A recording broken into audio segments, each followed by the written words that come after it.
நீங்க ரொம்ப லவ் பண்ற ஒருத்தர், அவங்களுக்கு நீங்க பார்த்து, பார்த்து ரொம்ப கேர் பண்ணி எல்லா விஷயங்களையும் பண்றீங்க. இருந்தாலும் அவங்க எனக்கு எதுவுமே பண்றதில்ல, என்ன லவ்வே பண்றதில்லன்னு சொல்றாங்களா? இதுக்கு ரீசன் ஒரு இன்ஃபர்மேஷன பிரெயின் ப்ராசஸ் பண்றது 3 விதத்துல ப்ராசஸ் பண்ணும். அதாவது விஷுவலா, ஆடிட்டரியா, கினஸ்தெடிக்கா.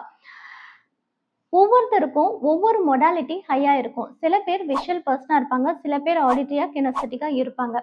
நீங்க லவ் பண்ற பெர்சன் எந்த மொடாலிட்டி உங்களுக்கு ஹையா இருக்கோ, அதுக்கேத்த மாதிரி உங்களோட அன்ப நீங்க வெளிப்படுத்துனீங்க அப்டின்னா, அவங்களுக்கு நீங்க லவ் பண்றீங்க அப்டின்றத புரிஞ்சுப்பாங்க.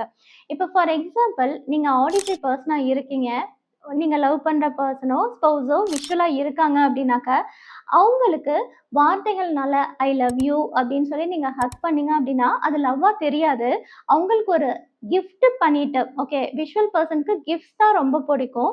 கிஃப்ட் பண்ணிட்டு நீங்க ஒரு அன்ப வெளிப்படுத்துனீங்க அப்டின்னா, ஓகே இவங்க நம்மள லவ் பண்றாங்க அப்டின்னு சொல்லிட்டு புரிஞ்சுப்பாங்க.